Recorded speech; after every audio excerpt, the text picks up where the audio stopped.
Hai, Assalamualaikum warahmatullahi wabarakatuh. Bicara tentang desa wisata, kali ini saya akan share atau sedikit berbagi tentang contoh-contoh desa wisata yang dianggap baik gitu ya, dianggap berhasil mulai dari perencanaan hingga pengembangannya. Dan ini dilansir dari buku pedoman desa wisata. Kali ini saya akan share 3 desa wisata, kapan-kapan mungkin saya akan share lagi. Yang pertama adalah desa wisata Ngelanggeran. Ini Gunung Api Purba, tagline-nya yang sangat terkenal, berlokasi di Kecamatan Patuk, Gunung Kidul, Daerah Istimewa Yogyakarta. Nah, di desa wisata Ngelanggeran ini, bagaimana sih sejarahnya desa ini bisa menjadi desa wisata? Jadi awalnya di desa wisata ini tidak ada inisiatif gitu ya, tidak ada ide atau kepikiran untuk menjadi desa wisata.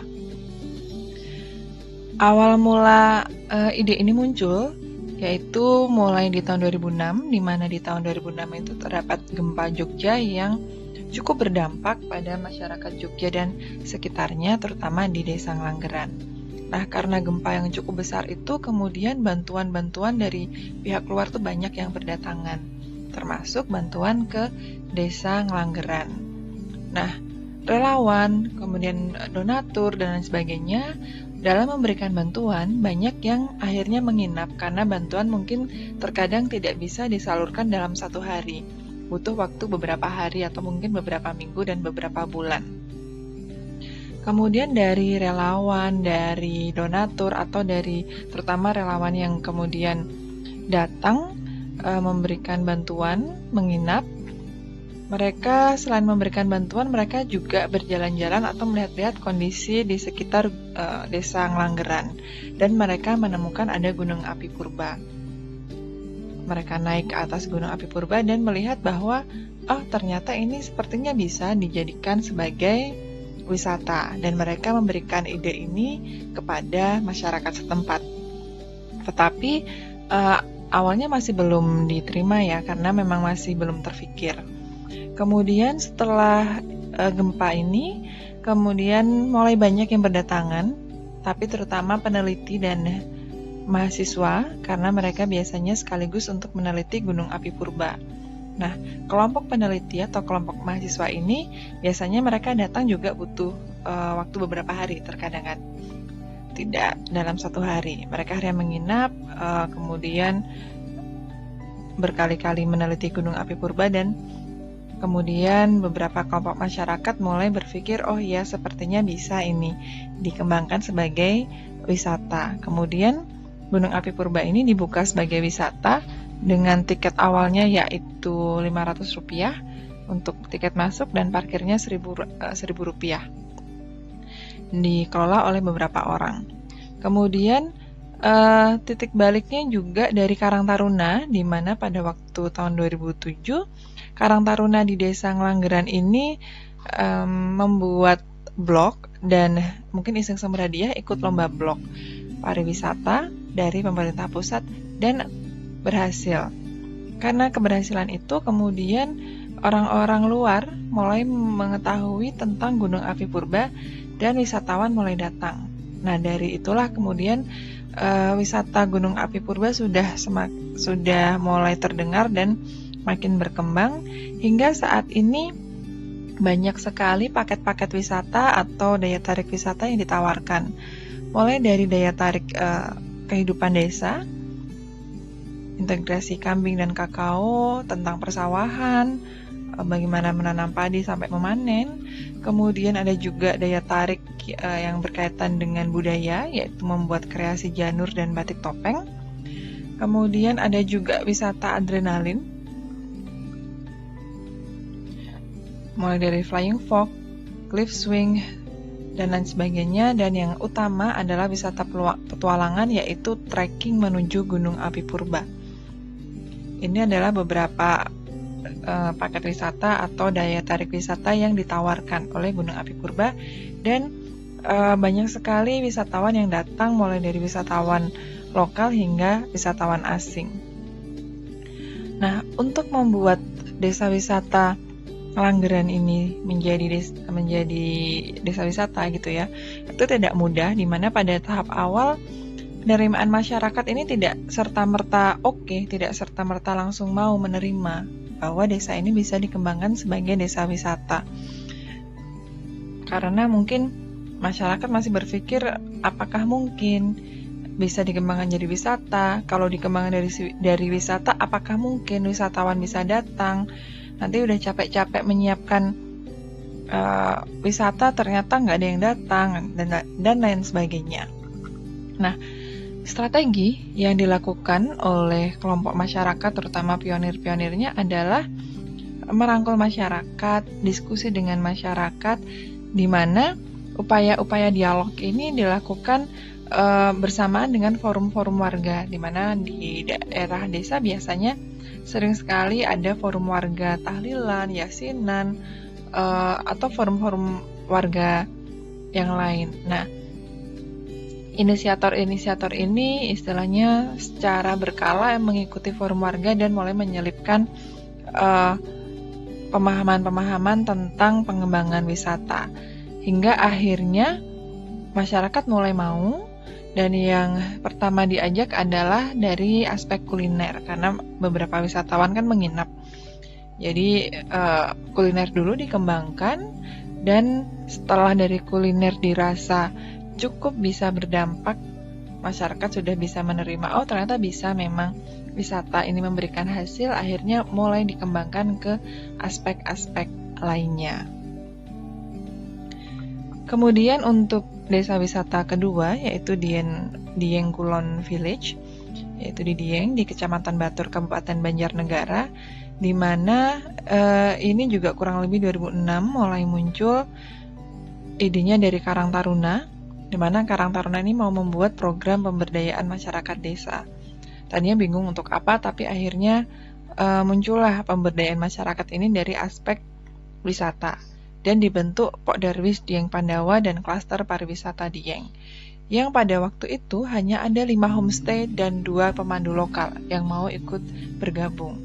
Tapi Karang Taruna terus berupaya memberikan inovasi, memberikan ide-ide untuk pengembangan wisata, hingga akhirnya di tahun 2008 Dieng ini mendapatkan penghargaan Lomba Apresiasi Pokdarwis di Jawa Tengah.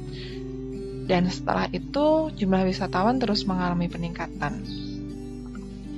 Jadi kenapa sih Dieng ini kemudian dikembangkan sebagai desa wisata? Beberapa hal yang melatar belakangi adalah karena banyaknya pengangguran yang ada di desa tersebut, dan banyak warga yang memilih menjadi petani kentang, sementara lahan terbatas. Jadi yang bisa menjadi petani kentang tidak semua masyarakat. Pun ternyata petani kentang atau pertanian kentang juga memberikan dampak yang negatif kepada lingkungan. Kemudian ketika dikembangkan wisata, dilahirkan ide-ide tentang wisata, masyarakat ini masih pesimis tentang industri wisata. Padahal desa Dieng Kulon ini memiliki potensi yang besar. Yang paling besar memang Candi Diengnya yang mungkin sudah berjalan wisatanya, tetapi selain itu banyak sekali wisata-wisata lain, baik itu dari daya tarik alamnya, sendang, telaga, dan lain sebagainya, hingga panorama alam yang indah dan tradisi budayanya. Tantangan awal hampir sama, di mana di tahap awal masyarakat ini tidak mudah gitu untuk menerima ide pengembangan wisata. Ada anggapan negatif bahwa wisata ditakutkan memberikan dampak negatif gitu terhadap masyarakat, terhadap kultur budaya yang ada di masyarakat. Dan bagaimana menumbuhkan pemahaman kepada masyarakat tentang wisata itu cukup sulit, bahwa wisata itu tidak melulu memberikan dampak yang negatif terhadap budaya, tapi juga budaya itu tetap bisa dipertahankan. Jadi di awal-awal tuh masih banyak tantangan dari warga, tapi lama-kelamaan mau, karena dari Pokdarwis sendiri merangkul warga yang menentang secara perlahan-lahan dan tidak langsung dipaksa gitu ya. Jadi butuh waktu lama untuk menumbuhkan pemahaman kepada masyarakat, untuk meyakinkan masyarakat. Dan ketika masyarakat mulai mau, masyarakat dilibatkan aktif untuk mewujudkan program pengembangan desa wisata. Jadi biar masyarakat semakin yakin, bahkan wisata itu tidak hanya memberi keuntungan pada satu pihak saja, tapi juga bisa menyebar kepada seluruh masyarakat desa. Dan dari strategi yang dilakukan, dari pengembangan yang dilakukan, desa wisata Dieng, terutama Pok Darwis, saat ini sudah berhasil memiliki beberapa kelompok binaan terkait wisata, diantaranya adalah kelompok homestay, kelompok kerajinan souvenir, kelompok UKM makanan khas, kelompok keamanan dan ketertiban, kelompok agrowisata, kelompok seni budaya, kelompok guide lokal atau pemandu lokal, dan kelompok pemasaran wisata. Dan prestasi lain yang dihasilkan adalah tadi selain penghargaan lomba apresiasi Pok Darwis di Jawa Tengah, di kelompok Pok Darwis maupun desa wisata ini juga berhasil mendapatkan penghargaan di level ASEAN, yaitu penghargaan Community Based Tourism di ASEAN Award. Dampak lainnya apalagi dari pengembangan desa wisata yang ada di desa Dieng Kulon ini? Yang pertama dari jumlah wisatawan yang peningkatannya lumayan pesat dari tahun ke tahun, di mana di tahap awal 2009 itu masih sebatas 55.000 kunjungan wisata, dan di tahun 2017 meningkat pesat menjadi 450.000 lebih kunjungan wisata. Jumlah homestay dan guide juga meningkat pesat, di mana di tahap awal hanya ada 5 homestay dan 2 pemandu wisata. Di tahun 2017 meningkat pesat menjadi 225 homestay dan 170 pemandu lokal, di mana dari 170 pemandu lokal ini di tahun 2018 sekitar 70 atau 75 diantaranya sudah memiliki sertifikasi. Artinya pemandunya juga sudah cukup profesional. Dampak lainnya adalah peningkatan pendapatan. Dari pemilik homestay yang tadinya peningkatan pendapatan sekitar 3.500.000 meningkat menjadi 4.300.000, dan pemandu mulai dari awalnya 1.750.000 saat ini meningkat hingga sekitar 3 juta rupiah. Kenaikan pendapatan ini juga dialami oleh pelaku-pelaku wisata lainnya, jadi tidak hanya homestay dan pemandu lokal saja. Jadi dapat dilihat bahwa peningkatan pengembangan wisata ini memberikan dampak yang luar biasa gitu bagi suatu daerah. Dan dampak ekonomi ini tidak hanya dirasakan di desa Dieng Kulon saja, tetapi juga di desa sekitarnya pada saat Dieng Culture Festival. Jadi hampir setiap tahunnya ada acara Dieng Culture Festival, di mana acara ini berhasil menarik sekitar 150.000 wisatawan untuk datang ke Dieng. Dan dari sekian banyak wisatawan, ini tidak mungkin cukup homestay yang ada di desa Dieng Kulon ini untuk menampung sebanyak itu wisatawan. Akhirnya ini bisa berdampak kepada 12 desa sekitarnya, terutama dari aspek akomodasi, yaitu penginapan dan tempat makan. Jadi memang wisata Dieng, terutama pada acara Dieng Culture Festival ini, multiplier efeknya cukup besar sekali. Nah, kemudian yang ketiga adalah dari Desa Penting Sari di lereng Merapi, tepatnya di Umbul Harjo, Canggiran, Sleman, Yogyakarta. Jadi ini lahir dari ide dari salah seorang tokoh, anak desa gitu ya. Tadinya anak desa, kemudian tokoh ini bersekolah keluar dan sempat bekerja sebagai konsultan di bidang lingkungan dan pemberdayaan masyarakat. Jadi beliau kemudian di tahun 2008 tergerak untuk kembali pulang ke desa dan melihat desanya. Beliau memiliki ide untuk mengembangkan desa sebagai desa wisata. Nah, karena beliau berpengalaman sebagai konsultan di bidang pemberdayaan masyarakat, kerjasama, kemudian upaya untuk berkomunikasi dengan berbagai pihak ini cukup terbantu gitu ya, sehingga di tahun 2009 banyak pendampingan yang masuk dari berbagai pihak dan banyak program-program yang masuk juga untuk pengembangan desa wisata, diantaranya pengembangan camping ground, parkir, akses jalan. Dan di 2010 desa ini juga mendapatkan program PM pariwisata, di mana melalui program ini terwujud pelatihan SDM. Kemudian pendanaan dari program ini juga digunakan sebagai pengadaan seragam pemandu untuk penambahan sarana kegiatan, sarana kuliner, dan cendera mata. Nah, Desa Penting Sari ini sebelum lahir sebagai desa wisata, dulunya merupakan salah satu desa yang cukup miskin dibandingkan desa-desa lain di lereng Merapi, dan lahannya kurang subur, akses jalannya cukup sulit walaupun lokasinya sebenarnya tidak terlalu jauh dari Yogyakarta. Nah, karena kondisi desa yang mungkin cukup miskin, lahannya tidak subur itu, akhirnya banyak warga yang merantau. Jadi generasi-generasi mudanya pada waktu itu relatif sedikit yang tetap tinggal di desa. Padahal desa ini memiliki beberapa potensi, terutama potensi pemandangan desa yang asri, pemandangan di sekitar Gunung Merapi, udaranya juga sejuk. Kemudian dari aspek sosial budaya ini juga menjadi potensi yang besar karena masyarakatnya masih sangat ramah dan memiliki kearifan lokal serta tradisi budaya yang masih terpelihara.